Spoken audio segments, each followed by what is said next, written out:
We have IMF end-to-end workflows and media asset management. That'll be presented by Julian Fernandez-Campon, Business Solution Director, TDL. And I actually didn't know about TDL. It started as a university research group and then became that company. I think that's really cool. Julian has been with TDL since 2000, so welcome.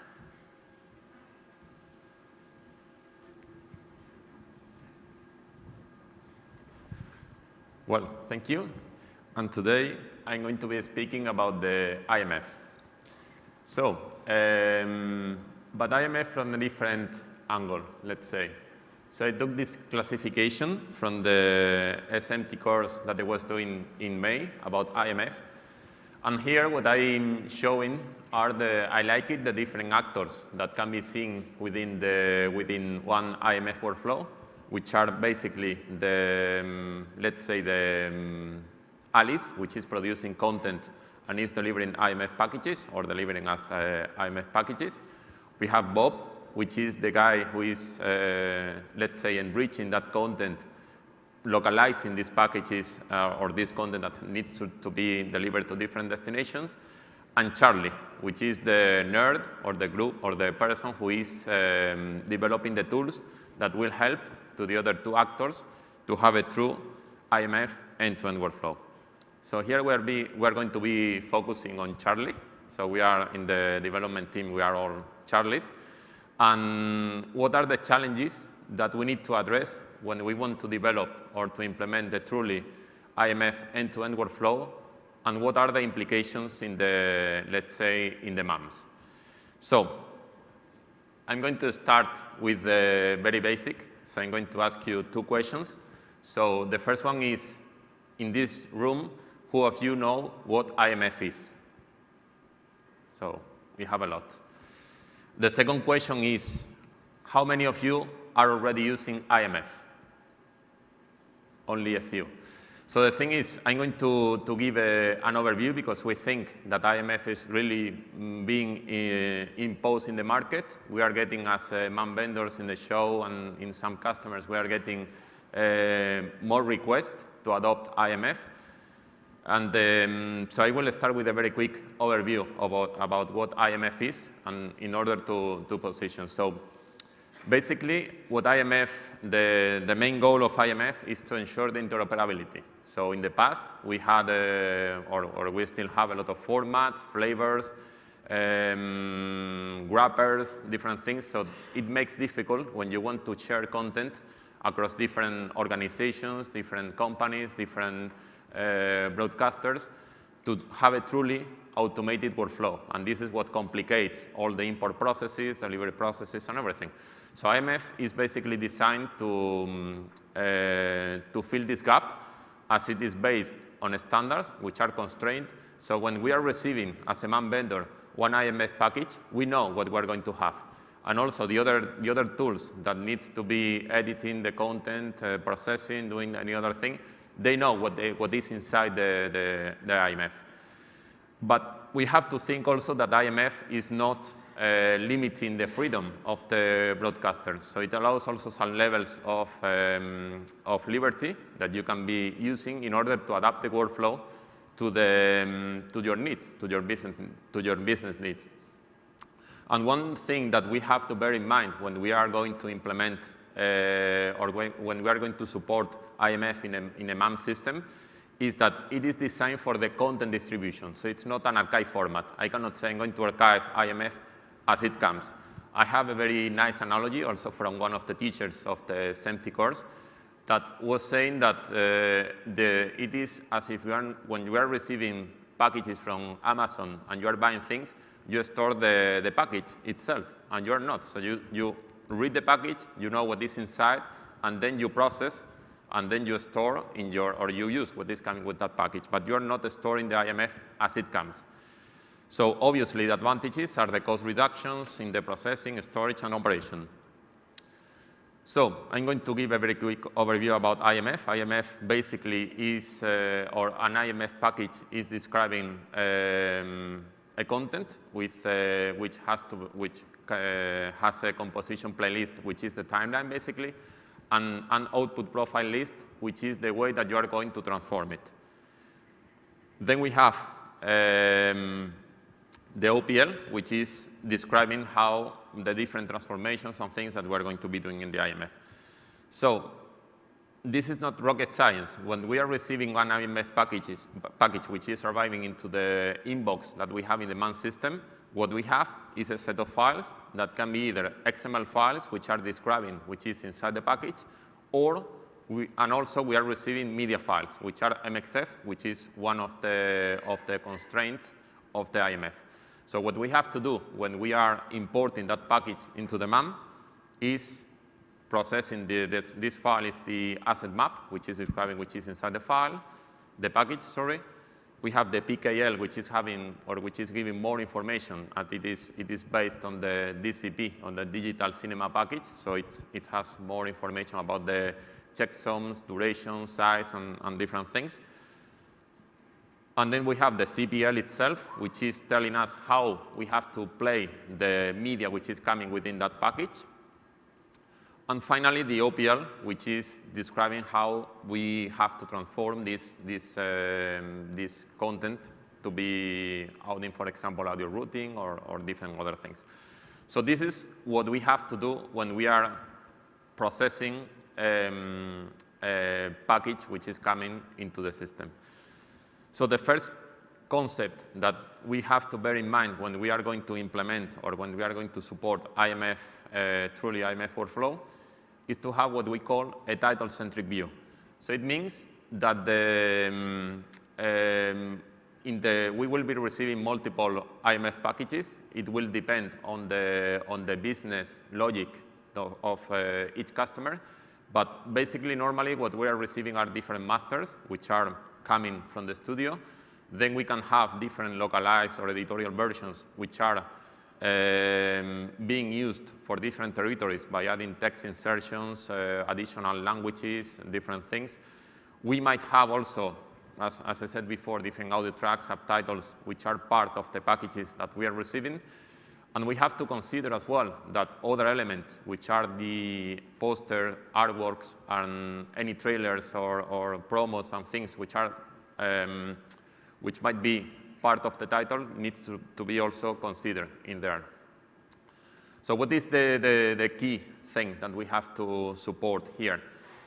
We have to take advantage of the IMF specification, and we don't have to replicate media whenever it is needed, only when it is requested. For example, if we have to send a content to a specific destination and we need to deliver a package in a specific format, in that case, we need to consolidate everything that came into different IMF packages, and then we deliver that. So what is the key concept here? The IMF packages, what they are doing is to contribute to building the title. So we will be receiving first the master, then different localized or different supplementary versions that are enriching all we have in the MAM. So here we have, for example, a good example, which is the Lord of the Rings, where we have different masters, the HDR, 16:9, SDR, one extended cut, one 3D version if we have it, and each master has a set of linked, let's say, logical versions or logical assets, which are the localized version for the different territories. So this is the title that we are building when we are receiving the different IMF packages. So the MAM needs to have this view or this concept embedded in here. So we cannot be replicating media and importing everything and creating and consolidating all the media which is coming as IMF packages, because if not, we are not taking advantage of the IMF specs. So what are the main steps, or in a very simplified way and in a very quick way? We have 3 steps in the workflow, which are first of all, we need to import the IMF packages. Then we need to enrich the title that we have received. And finally, we need to be able to deliver anything which is in the MAM as part of this title that we have received or that we have in the system. So in IMF, we have two types of packages which determine the way that the IMF packages will be imported.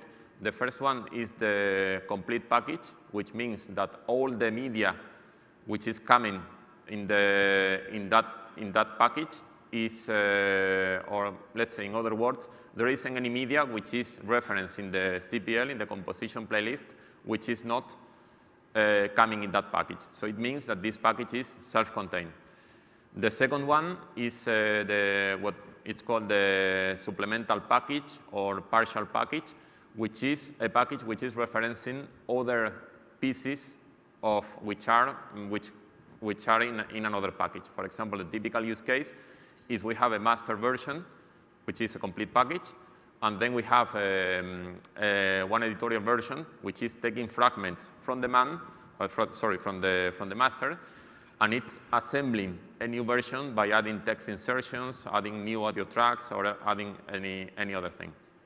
So in the IMF import process, what we need to do is to validate the package. As I showed before in the first slides, it is based on different XML files which are coming.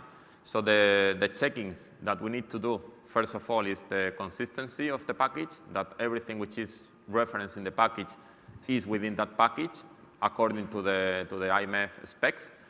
Then we need to check all the files which are coming within the package, the asset map, PKL, CPL, and OPL, to check that they are consistent and that they are not, let's say, corrupted or cut during the transfer or whatever. Then we need to be checking also the media files, because the IMF, according to the application which is being used, has some restrictions. So for example, we cannot be receiving one XTCAM in one IMF package because it is not allowed by the standard. And then finally, and maybe this is the most complex, we need to check the virtual track conformance, because IMF imposes some restrictions in the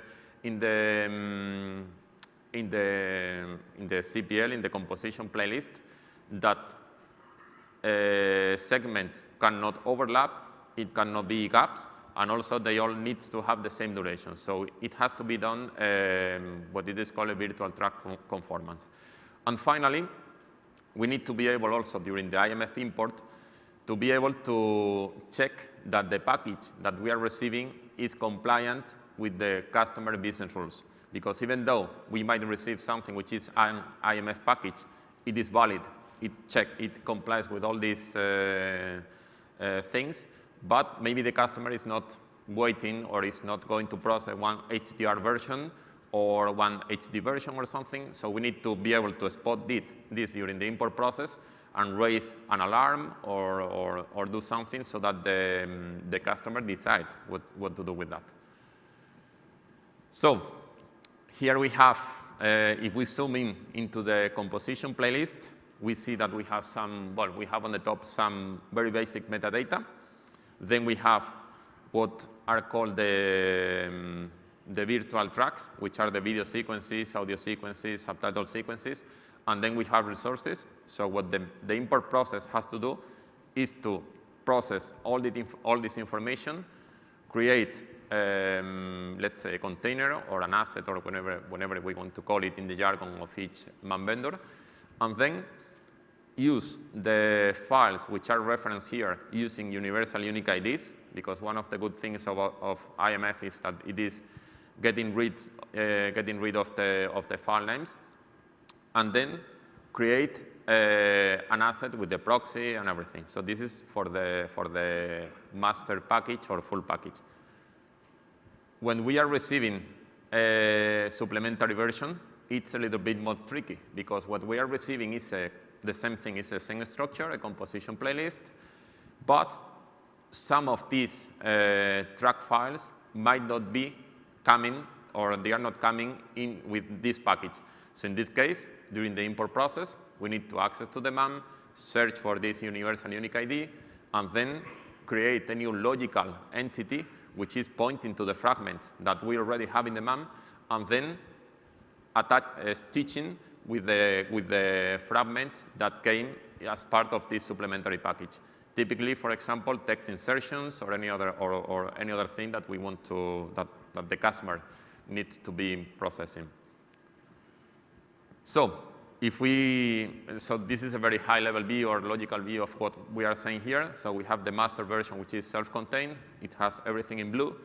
And we have the localized version, which is, for example, in this case, the version in French, where we have pink parts which are coming in the supplemental package, and blue part which are pointing to the master. So what the key point here is what I said before. So if you think about the cost saving and the storage saving that you have, if you are having 20 different versions, 20 different localized versions, one master, and the master can be, I don't know, 200 gigabytes or something, and you have all these localized versions, and for each one you only spend a few gigabytes because you are only storing the text insertions and the audio track, it's a really a good thing because you are not replicating all the media that was already referenced in the demand. So this is the key concept, as I was mentioning before, with the title-centric view, and in the import process to have this capability of having logical entities. So here we have one example, for example, for validating the IMF packages. So one of the things that I think that why also IMF has been imposing is because Netflix is pushing for that. So, and is releasing some open source tools that can be easily integrated. So for example, this one is called Photon. And it makes the validation of the IMF package. So you pass the location of the package, and it does all the check-ins that we need, the virtual track compliance, the media files, the XML check-ins, and everything. So this one it has only one warning. But this one, for example, we have a lot of errors because the IMF package that we have received is not compliant with the standard. There is some information which is missing there. So the next step or macro step in the IMF end-to-end workflow is enriching the content. So we have now been able to import IMF packages. We have built our title, and now we need to be able to add new components to these packages. We can be getting them either as additional IMF packages, but in some cases, the broadcasters need to be aggregating manually some other things, for example, like the subtitles aggregation, and we need to convert into the standard which is defined by the IMF for the subtitle, which is IMS C1. We need to be able to add, if needed, audio tracks, because the dubbing company which is providing the dub files is not sending you in IMF, or you are doing that in-house or any other thing. So we need to be able to be aggregating this. And also, in some cases, you need to be able, or the broadcaster needs to be able to be creating new versions that can be either done using their own MAM tools with the simple cut editing, if the only thing you want to do is to create a reduced version just by including some cuts, or using external editors if you want to do some more complex stuff, for example, adding text insertions or adding any graphics or something, then you have to do it externally. But again, what is the key point here? The key point here is that keeping the IMF philosophy, if we are creating a new version, if you are stacking new audio tracks, subtitles, or whatever, we need to keep the IMF philosophy, which is not to replicate the media when we are creating this new logical version. So we need to identify the new fragments, we need to locate the master, and then we need to create a new logical asset, saving all the storage and not consolidating the full JPEG 2000 or SSTP file, which is part of the IMF standard. And finally, we have the IMF publishing, which is also very key in the workflow. So we need to be able to export, as I mentioned before, the two different types of IMF packages that we have. So we need to be able to export both a complete package, because we are exporting a master, or a supplemental package, because we are going to export the master, and then we're going to be exporting different localized or editorial versions for different territories.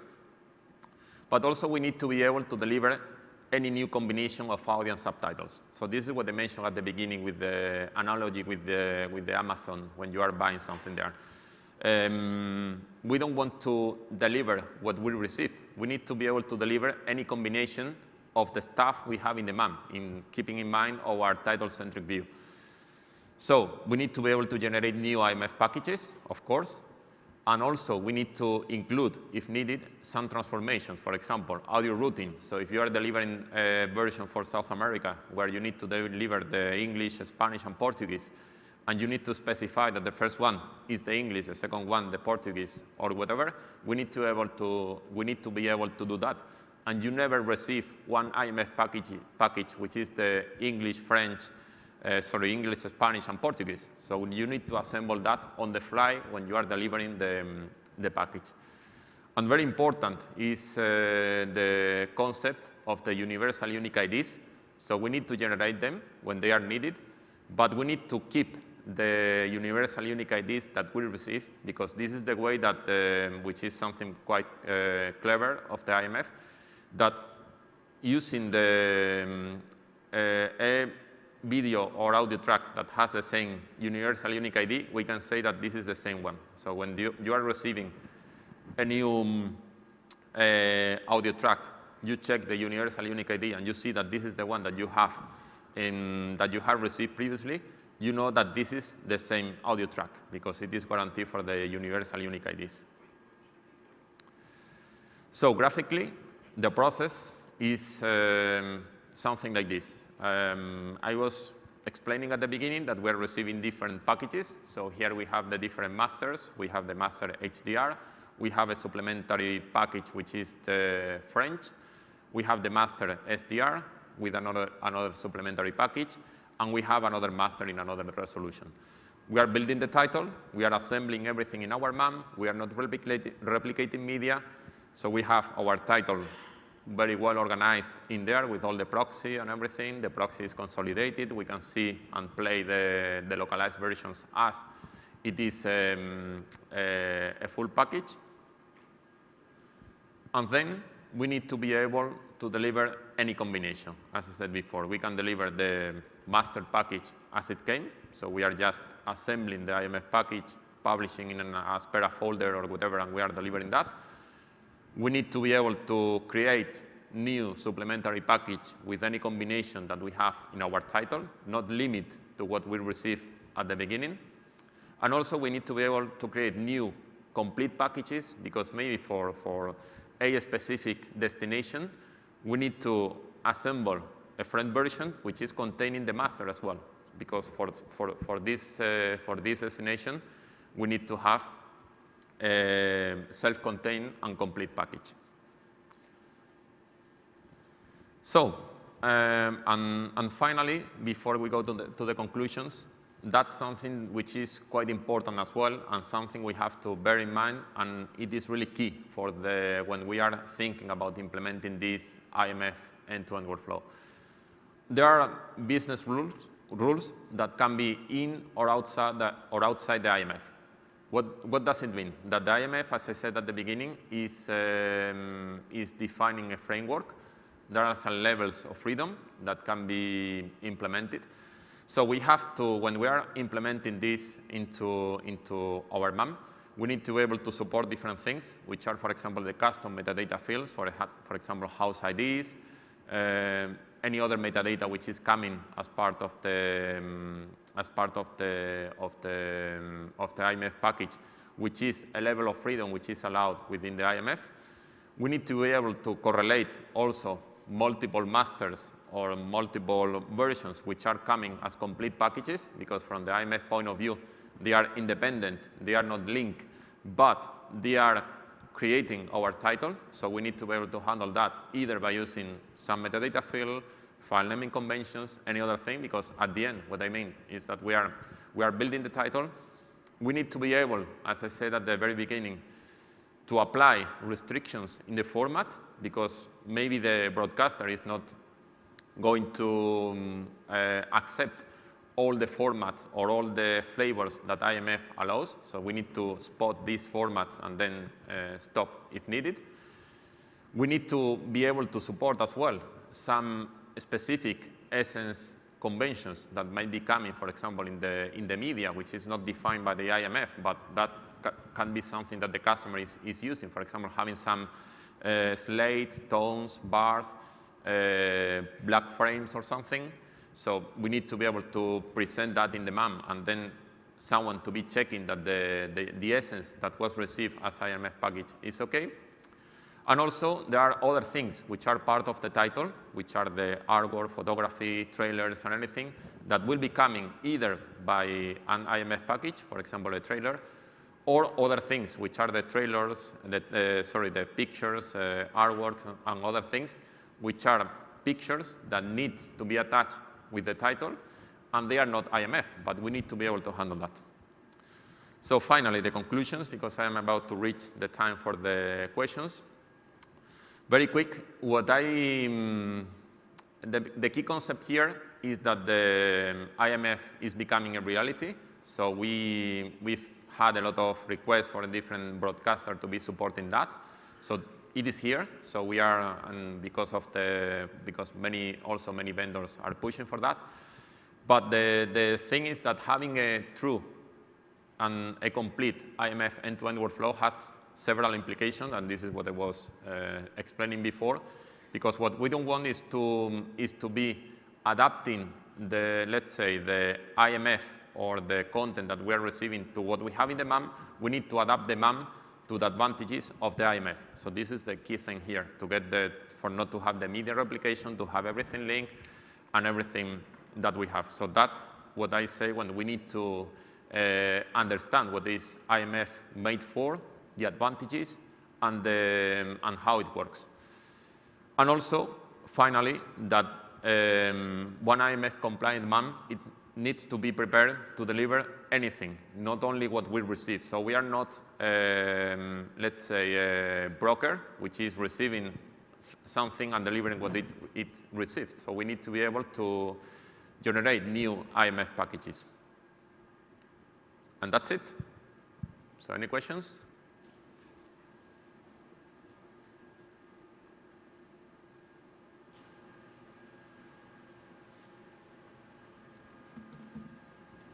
Andy Rosen, I'm a freelance engineer. All sorts of exciting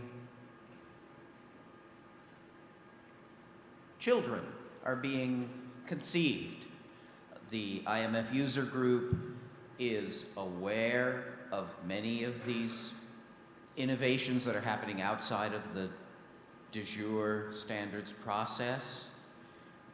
The DPP partnership is looking seriously at a ProRes application, even though ProRes is only an RDD, not a de jure standard. The Ultra HD Forum is warm, maybe. I can't speak for them, but certainly some of their advocates are in favor of a secure CPL that would be tied to forensic watermarking automation.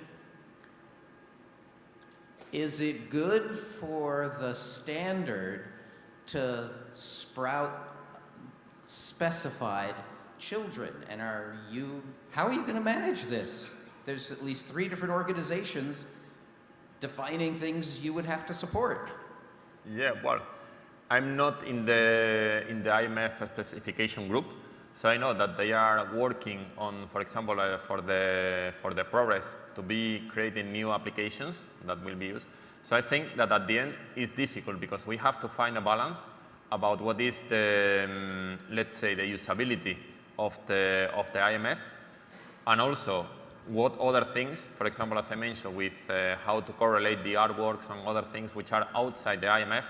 So we need to find a balance, I think, on the standardization that we have, and also with not spoiling the IMF, the concept, I say, because so that's why we have a very clever group of people here in the SMPTE, I can say, checking for that, because we cannot attend, from my point of view, to a specific business need, which is now to solve this problem. We need to think wider, I think, is to think about what really is needed, what the market is asking for, and then it can be included into the standard. But as I said, I'm not part of the IMF group for the standardization. Keep it fresh and pure. Yeah, Okay. yeah. Thanks. Yeah, thank you. Hi, Brian Bessel from Sony Pictures. I was curious, you didn't mention anything about the output profile list and verifying those and how you would end up using those within a system such as what you described, which I thought was a good system. Could you comment on OPLs at all? Yes, the thing is that I haven't mentioned that because for the output profile list with samples and other other things that we are doing is not really being used too much. So but for sure, if the output profile list is going to be used for more widely, we need to support it and we need to analyze it. So the thing is to be, for example, how will it be? So we will, when you are receiving a master, we will need to check the OPL to check that it is okay. But I think it's more important when you are delivering something, because when you are delivering something, you are specifying the combination of audio tracks, the transformations and everything, and this is the most important. So I see that it is more important maybe on the publishing point of view, when you are building or you are delivering the final good to any specific destination. But for sure, we need to be covering the OPL for sure. Yeah, I think that OPLs are going to have to get, libraried in just like everything else. So right now OPLs are included, but they're just sort of a pass-through. Yeah, they're empty. They're not so noticed, but I think they're going to become more important, and we're going to need to scrutinize them similarly to this. Thanks. Yeah, and also it has a lot of saving cost, because if you with the OPL you are sending, let's say, the operational or the computer processing into the destination, so you don't have to invest in transcoding on your side. So you are just describing what you want the content to be done. Right, because one of the things about OPLs is you can have a given OPL and attach that to a bunch of different IMFs. The OPL can tell you what your output is, and then you can use different IMFs and CPLs, or even CPLs within the same IMF to create that. So, okay, thank you. Yeah, thank you. Well, thank you. Thank you so much, Julian.